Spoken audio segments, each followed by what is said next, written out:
So as most of you guys know, I got my 2016 Audi TT here from the local Audi dealership. But what most of you guys don't know is that this is the first ever car that I've gotten from the manufacturer's dealership. So I've never gotten a Honda from the Honda dealership, never gotten a Tesla from the Tesla dealership, even though I've never had a Tesla, and I've never gotten a BMW from the BMW dealership. This is the first ever car where we've gotten it from the actual manufacturer's dealership. Cars like my 2018 Honda Clarity and my old 1998 BMW Z3, we've gotten those from private parties. So today, we're gonna be comparing the experience of buying a car from a private party versus from the dealership. What's up guys, hope you're having a great day today. Let's get started. Now, when we're comparing buying a car from a private party versus a dealership, the first thing that we gotta consider is negotiation. Now, the Audi dealer I went to, they did not have any negotiation room. They had a no haggle policy, all of that stuff. That being said, the only way that I was able to haggle any type of price was with my trade-in of my BMW Z3. We were able to bring them up a little bit so that we could actually make this deal work out, and they were able to work with us on the trade-in, but not the actual price of the car. They reduced it a little bit because of the fact that the car just wasn't selling,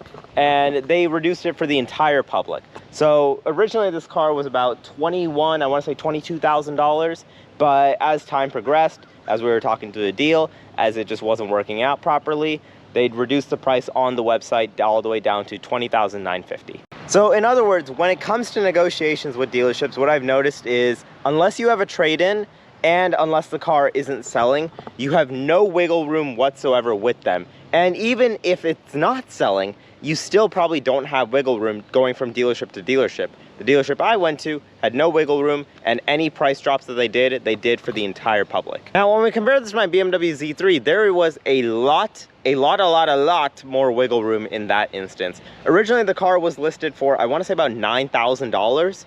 And then we were able to negotiate that all the way down to $6,200, not including taxes and anything like that. So we went from 9 grand to 6,200. So in other words, about a 33, I want to say, I'm going to kind of do the numbers a bit rough, 33% discount on that car. Now, in my first point, I mentioned trade-ins, and I guess that kind of carries over into one of the pros of going to a dealership is that you can trade in your car. You don't have to go through the hassle of dealing with people. You don't have to go through the hassle of Craigslist, Facebook Marketplace people, none of that stuff. And so with that, it makes the process a lot more convenient, and it just makes it a lot more easier. Along with that, you get a sales tax break. So like, let's say I trade in my Audi TT today, right? I go trade it in on a Honda Civic, and let's say this car is trade-in value is $22,000. The Civic is $12,000. Theoretically, actually no, not even theoretically, mathematically, I don't pay sales tax on that. And the reason for that is because in the tax records, it is stated that I basically traded in my car, and then from there, the proceeds of this would go towards this hypothetical Civic, i.e. meaning that I basically paid $0 on it, and thus their sales tax is for $0. This method does allow for a bit more savings in that instance. Now, is it the difference against the dealer fees? I'm not too sure. So I could be wrong on that part, but I guess that goes from car to car. If you're going from, like, let's say an Aventador to, say, I don't know, like a Ford GT, for example, if you're trading onto that, the sales tax savings might save you a bit. But with that, it just makes the process so much more convenient. You don't have to own both cars, and you don't have to own 0 cars either. You can just go from one into the other, and they just make it a lot simpler in that instance. Compare that to private party. Unless you want someone's clapped out Nissan 350Z that they're looking for trades and open to trades with, there's not much room for trades when it comes to private parties. And as a result, it doesn't really make sense to have trades. This is especially the case for non-car enthusiasts who are selling their cars. So like if you're on Facebook Marketplace, someone's selling an Odyssey, it's not like you can really go trade out an Audi TT for an Odyssey. I don't think any private party wants that. But a dealership, on the other hand, they might. Now, I mentioned a second ago about clapped out Nissan 350Zs. And now 350Zs, especially clapped out ones, aren't really my style, but if they're your style, they're fairly easy to find on Facebook Marketplace, and just project cars in general are easy to find on Marketplace and private party compared to dealerships. Obviously, dealerships are in the market of making money. They're here to sell cars, and most of the time they sell cars to non-car people. Non-car people don't want a project car. They just want something to get them from point A to point B. So in those instances, they don't really sell that many project cars. Versus on private party platforms such as Facebook Marketplace, Craigslist, it's fairly easy to find a good project car, maybe even a kit car if you go on something like eBay Motors. it is very easy to find those things if you just go looking for them. And on that point, that does show the fact that dealerships often do sell better quality cars than private party, from what I've seen at least. Take my Audi TT, for example, and compare it to my BMW Z3. Now, obviously, there's a lot of discrepancies in that case because of the fact that the Z3 is 26 years old, while this is 9 years old. The Z3 was a $6,000 car, this was a $20,000 car. So there is a little bit of, I guess, leeway in this argument.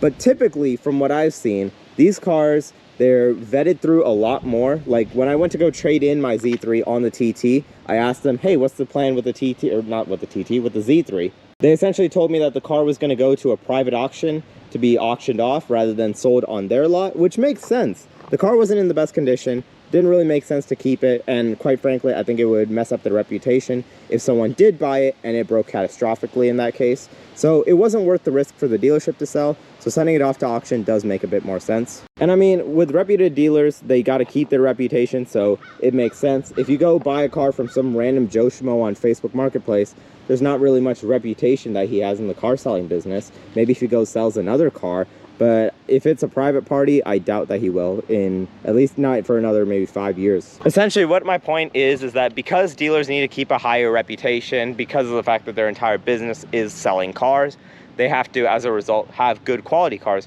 And this is obviously not every dealership. I know there are a bunch of sleazy dealerships, so I'm not going to say this for every dealership. But what my point is that typically, on most occasions, that dealerships will try to keep good quality cars so that they can keep their good quality reputation. Now, something that you got to keep in mind is that dealerships often like to fee you. They like to add fees on top of your purchase price, which is crazy in my opinion, but it does show a lot of difference between buying it from a dealership and buying it from a private party. So let's take my Audi TT for example right here. So this was $20,950. I put $3,000 in as my trade-in, so $17,950. Out the door, this car was about $19,300. We omit $1,000 on sales tax, let's say, so $18,300 against a basically $17,950. That's about $400 of fees and all that type of thing, which, I mean, I don't really understand why. I mean, it kind of happens in that case, but essentially there are fees that you also have to pay for when it comes to buying cars. Each dealership will have different amounts of fees, so you got to work your way through that and understand that process a bit better. But if you find the right one with the right car, I mean, it kind of helps the case. That being said, the right one might be a private party because of the fact that they don't have fees typically. Most private parties don't do fees, don't do dealer fees because they're not dealers at the end of the day. So in that instance, you do get to save a little bit more money there. Combine that with the fact that you get more negotiation room, it does help the case for private parties a little bit in that case. That being said though, one point to help the dealership route, and it is kind of an obvious point in this case, is that you do get to have the option of having a brand new car. Now, I've never had a brand new car in my entire life. You also get the option to lease a car, by the way. But when it comes to that, you do get the option to have a brand new car because of the fact that, I mean, these dealerships are often connected with the actual manufacturer. But that's my point though, is that you get the option to have a brand new car. You also get the option to lease a car. Now, leasing works for some people, maybe not other people, but you get the option to lease something like this from a dealership. You don't get that option when it comes to a private party. Maybe if you reach out to a leasing company, work something out that way, but it does add a lot more confusion on that route. Versus just going through the dealership route with the manufacturer dealership, such as the Audi dealer where I got this car from, it does help that instance a little bit more. And I mean, everyone has their instances and their reasons for buying cars. Maybe some people like brand new cars, maybe some people use the leases as a tax write-off.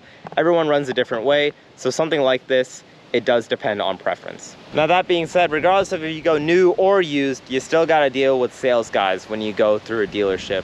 Now, we've heard the stories of sales guys, we've heard the horror stories of sales guys, all that stuff. And I mean, they're just trying to make a living for their family most of the time.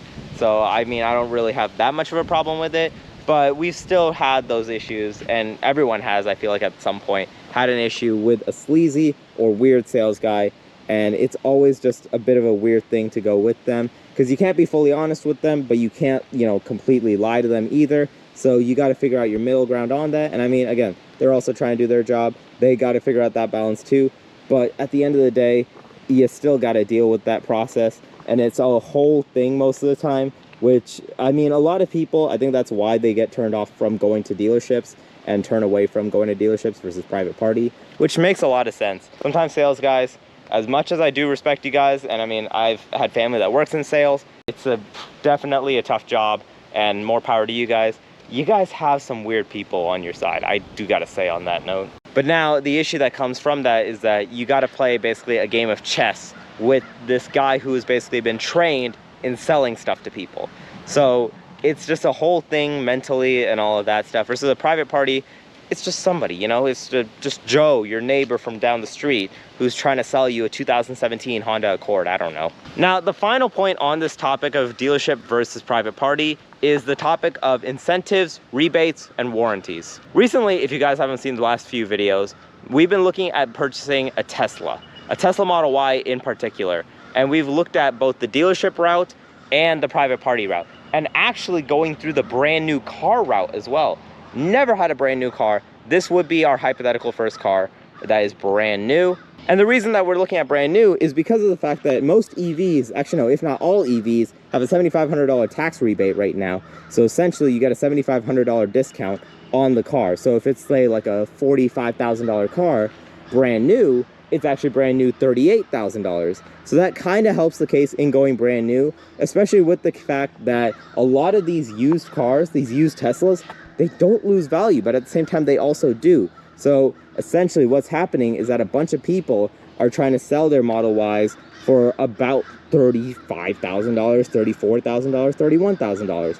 So it's the question of, is the 30,000 miles accumulated on the clock worth paying, I guess, about maybe $5,000 less? So that's the question that we've run into a lot with this topic. But that's one of the things that dealerships do get to offer you, is incentives, rebates, that types of thing. Along with that, dealerships have CPO programs. So you can buy a certified pre-owned car as a result, and it comes typically with CPO warranties, and it serves as that nice middle ground between new and used in that case.